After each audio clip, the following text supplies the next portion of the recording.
জেনা ব্যভিচার হারাম করেছেন কে? কেন হারাম করেছেন? মানুষ আর গরু ছাগল এক না। ওরা বলে গরু ছাগলের যৌন তৃপ্তি যখন লাগে রাস্তাঘাটে, শুকুর কুকুর, ওদের বিয়ে লাগে না, কি সুন্দর ওরা রাস্তায়। হ্যাঁ, ঠিকই আছে। যারা কুকুর শুকুর বানর যারা, তারা এটাই চিন্তা করে ওদের মা বাস বিচার নাই, বোন কেরা বাস বিচার নেই। কিন্তু আল্লাহ রাব্বুল আলামিন জানিয়ে দিচ্ছেন, ইয়া আইয়ুহান নাস, ওহে মানব জাতি শুনে রেখো, আমি তোমাদেরকে কুকুর বানাই নাই, শুকুর বানাই নাই, আমি তোমাদের অন্য কোনো মাখলুক বানাই নাই। জেনে রাখো, অন্য কোনো মাখলুক বানাবার ক্ষেত্রে আমার নিয়ম হচ্ছে ইন্নামা আমরুহু ইযা আরাদা শাইআন আইয়াকুলা লাহু কুন ফায়াকুন। আমি আসমান সৃষ্টি করে ইচ্ছে করেছি, কুন বলেছি, ফায়াকুন হয়ে গেছে। জমিন বানাবার ইচ্ছে করেছি, কুন বলেছি, ফায়াকুন হয়ে গেছে। সমুদ্র বানাবার ইচ্ছে করেছি, কুন বলেছি, ফায়াকুন হয়ে গেছে। আসমান, জমিন, চন্দ্র, সূর্য, গ্রহ, নক্ষত্র সবগুলো সৃষ্টি করেছি, কুন বলেছি, ফায়াকুন হয়ে গেছে। কিন্তু হে মানুষ, আমি তোমাকে কোন শব্দ দিয়ে তৈরি করি নাই, ফায়াকুন হয়ে যাও নাই। খলাকতু বিয়াদাইয়া, আমি তোকে নিজের হাতে সৃষ্টি করেছি। জেনে রাখবি, আল্লাহ তাআলা চারটা কসম করে বলেছেন, চারটা কসম করে বলেছেন, ওয়াত-তিন ওয়াজ-যাইতুন ওয়া তুরি সিনিন ওয়া হাদাল বালাদিল আমিন। চারটা কসম করে বলছেন, লাকাদ খালাকনাল ইনসানা ফি আহসানি তাকওয়িম, আমি মানুষকে সুন্দর গঠন দিয়ে তৈরি করেছি। এরপর আল্লাহ বলেছেন, ওয়ালাকাদ কাররামনা বনি আদম, আমি বনি আদমকে সম্মান করেছি। বনি আদমের বংশ হেফাজত করতে হবে। আল্লাহ তাআলা বলছেন, ইন্না খালাকনাকুম মিন যাকারিন ওয়া উনসা ওয়া জাআলনাকুম শুউবান ওয়া কাবাইলা লিতাআরাফু, আমি তোমাদের বিভিন্ন বংশে, বিভিন্ন গোত্রে পরিষ্কার তোমাদের পরিচয়ের জন্য আলাদা করে দিয়েছি। কিন্তু জেনে রাখবেন, ইন্না আকরামাকুম ইনদাল্লাহি আতকাকুম, সুতরাং তোমাদের মধ্যে বিবাহ করতে হবে। ফানকিহু মা তাবা লাকুম, বিয়ে করতে হবে। তোমাদের মধ্যে বৈবাহিক সম্পর্ক কেন দিয়েছি? লিতাসকুনু ইলাইহা, বিয়ে করার পরে যখন তোমার মনের ভিতরে কোনো জৈব চাহিদা আসবে, স্ত্রীর কাছে যাবে, লিতাসকুনু ইলাইহা, তার কাছে যে প্রশান্তি লাভ করবে, যৌবনের তৃপ্তি মিটাবে। কিন্তু যখন বুড়ো হয়ে যাবে, তখন যেন তোমাদের মায়া দূর না হয়, সেজন্য যৌবনের ভালোবাসাকে রূপান্তর করে ওয়াজাআলা বাইনাকুম মাওয়াদ্দাতাও ওয়া রাহমা, সেই ভালোবাসাকে রাহমাত এবং মাওয়াদ্দা, দয়া মায়ার ভিতরে আমি পরিবর্তন করে দেই, যাতে একটা বুড়ো বুড়ি জীবনে তারা বিচ্ছিন্ন না হয়, মৃত্যু পর্যন্ত বুড়ো বুড়ি ভালোবাসা অটুট থাকে। আমি সেজন্য এরকম ভাবে ভালোবাসাকে চেঞ্জ করে দেই। যৌবনের ভালোবাসা আর বুড়া বয়সের ভালোবাসা একরকম থাকে না, ঠিক কিনা? কে বলেছেন? আল্লাহ রাব্বুল আলামিন এই বংশকে ঠিক রাখার জন্য, বংশ পরিচয় সংরক্ষণ করার জন্য, মানুষের মান মর্যাদা ঠিক রাখার জন্য জিনা ব্যভিচারকে হারাম করে বলেছেন, ওয়ালা তাকরাবুজ জিনা, খবরদার জিনা ব্যভিচারের ধারে কাছেও যেও না। ইন্নাহু কানা ফাহিশাতাও ওয়া সাআ সাবিলা, নিশ্চয়ই জিনা ব্যভিচার একটা অশ্লীল বেহায়াপনা কাজ। হারাম করেছেন আল্লাহ। আল্লাহর হারামকৃত জিনা ব্যভিচারকে যারা লাইসেন্স দিয়ে পতিতালয়কে, বেশ্যাখানাকে বৈধ করতে চায় আর বলে বেশ্যা বলা যাবে না, পতিতা বলা যাবে না, এদেরকে যৌন কর্মী বলতে হবে, সেজন্য নারী কমিশন গঠন করলো, সুপারিশ করা হলো, তার পক্ষে বক্তৃতা দিল, বিবৃতি দিল। ও আমার জাতি, আল্লাহর হারামকৃত জিনা ব্যভিচারকে যারা লাইসেন্স দিয়ে হালাল করতে চায়, যারা ওদেরকে যৌন কর্মী বলে সমাজে প্রতিষ্ঠা করতে চায়, তারা মুসলমান না কাফের? লা ইলাহা, বুঝতে পেরেছেন কিছু? লা ইলাহার তর্জমা তো বুঝেন না। লা ইলাহা কি বলতে চায়? কেবল গরু খেয়ে আর লা ইলাহা বলে। লা ইলাহার মানে হচ্ছে আল্লাহ রাব্বুল আলামিন মানুষকে বিভিন্ন পেশা, বিভিন্ন শ্রেণীতে সৃষ্টি করেছেন। গরিব ধনী বানিয়েছেন কে? নাহনু কাসামনা বাইনাকুম মাঈশাতাহুম, আমি তোমাদের মধ্যে মাঈশাত, রিজিকের তারতম্য করেছি সমাজ পরিচালনার জন্য। সব যদি একরকম হতো, সুইপার কোথায় পেতে, তোমার ঘর পরিষ্কার কে করত, কৃষিকাজ কে করত, এই জন্য আমি সমাজে বিভিন্ন শ্রেণী বিন্যাস করেছি। কিন্তু জেনে রাখো, ধনীদের মালের মধ্যে গরিবের হক আছে। ধনীদের মালের মধ্যে কি আছে? গরিবের হক আছে। অফি আমওয়ালিহিম হাক্কুল লিসাইলি ওয়াল মাহরুম, ধনীদের মালের ভেতরে গরিবদের অধিকার আছে, অধিকার। যাকাত শুধু একটা না, যাকাত দাও।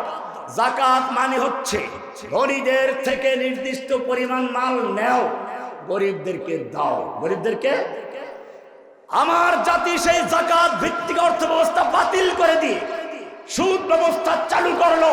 সুদ মানে হচ্ছে বড় লোকেরা ব্যাংকে টাকা জমা রাখে, গরিবরা সেখান থেকে সুদের টাকা আনে, টাকা এনে গরু কেনে, বাড়িঘর করে। বন্যায় বাড়িঘর ভেঙে গেছে, বলদ গরু মেরে গেছে, ফসল নষ্ট হয়ে গেছে।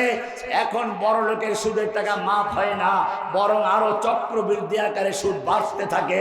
শেষ পর্যন্ত বাড়ি বিক্রি করো, জমি বিক্রি করে তারপরে টাকা পরিশোধ করো। ধনী ধনী হচ্ছে, গরিব কি হচ্ছে? ফতুর হয়ে যাচ্ছে। আল্লাহ রাব্বুল আলামিন এই বৈষম্য দূর করার জন্য কোরআনের সূরা বাকারা 275 নম্বর আয়াত থেকে শুরু করে অনেকগুলো আয়াত নাযিল করেছেন। আল্লাহ তাআলা বলেছেন ওয়াহাল্লাল্লাহুল বাই'a ওয়া হাররামার রিবা, আল্লাহ ব্যবসাকে হালাল করেছেন, সুদকে করেছেন হারাম।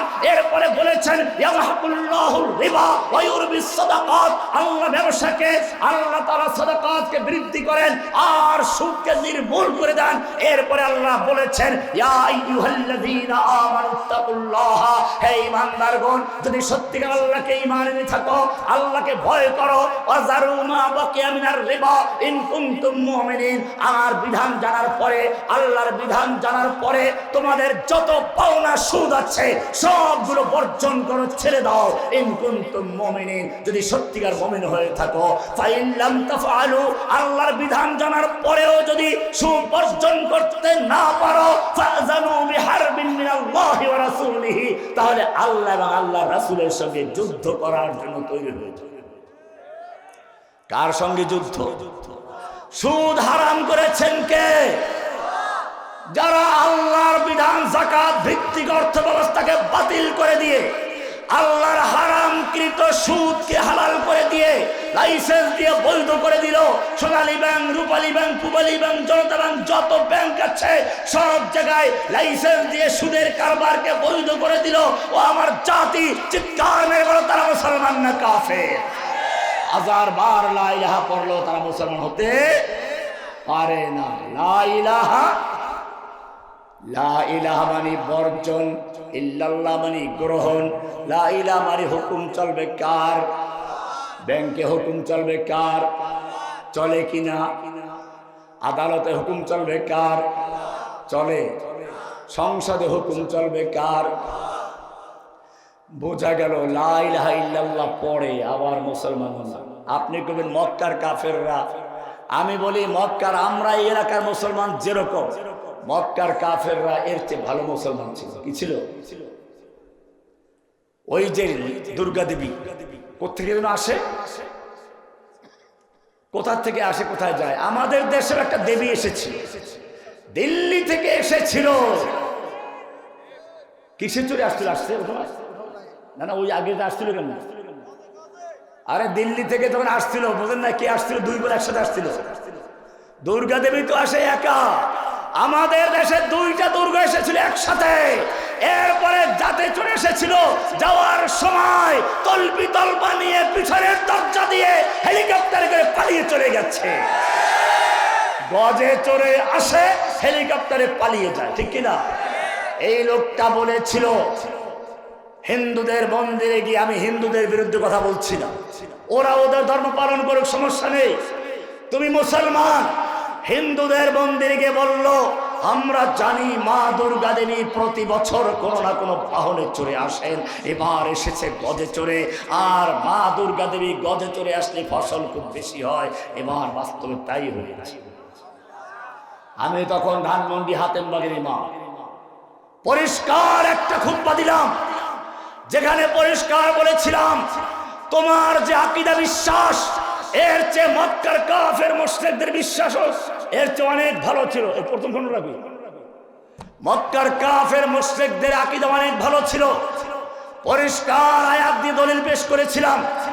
আমি এটার উপর একটা বই লিখেছি, তাওহীদ প্রথম খণ্ড, দ্বিতীয় খণ্ড সেই কুফর বিত তাগুত, তৃতীয় খণ্ড ঈমান বিল্লাহ।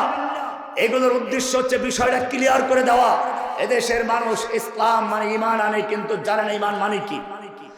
ওই কিতাবে প্রথম খণ্ডে পরিষ্কার করে দিয়েছি, কোরআনে আয়াতগুলো ধারাবাহিক দেওয়া আছে, বইগুলো পাওয়া যাবে, আবার গাড়িতে আছে, সম্ভবত নিয়ে যাবেন প্রয়োজন হলে। বইগুলোতে দেওয়া আছে, আয়াতগুলো শুনেন খালি, কোরআন আল্লাহ বলছেন ওয়ালা ইন সালতাহুম মান খালাকাহুম লা ইয়াকুলুন্নাল্লাহ। হে নবী, আপনি যদি মক্কার কাফের মুশরিকদেরকে জিজ্ঞেস করেন মান খালাকাহুম, কে ওদের সৃষ্টি করেছে, লা ইয়াকুলুন্নাল্লাহ, তারা বলবে সৃষ্টি করেছেন কে। তার মানে হচ্ছে তুমি আমি যেমন বিশ্বাস করি সৃষ্টিকর্তা আল্লাহ, ঠিক তেমনি ভাবে মক্কার কাফের মুশরিকরাও বিশ্বাস করত সৃষ্টিকর্তা কে। কোনো পার্থক্য আছে? আরো সামনে চলো, কোরআন বলছে, এই এখন করতে পারবেন না, এখন যে আলোচনা হচ্ছে না শুনে গেলে বিভ্রান্তির মধ্যে পড়ে যাবেন। কারণ এখন বলছি কাফের আল্লাহ বিশ্বাস করে, আর আপনি সারা জীবন শুনে আসছেন আল্লাহ বিশ্বাস করে না। আমাকে তো বুঝতে হবে কোন জায়গায় পার্থক্য আছে। কাজে এখন আর একজনও করতে পারবে না। আল্লাহ রাব্বুল আলামিন পরিষ্কার জানিয়ে দিচ্ছেন ওয়ালা ইন সালতাহুম মান খালাকাস সামাওয়াতি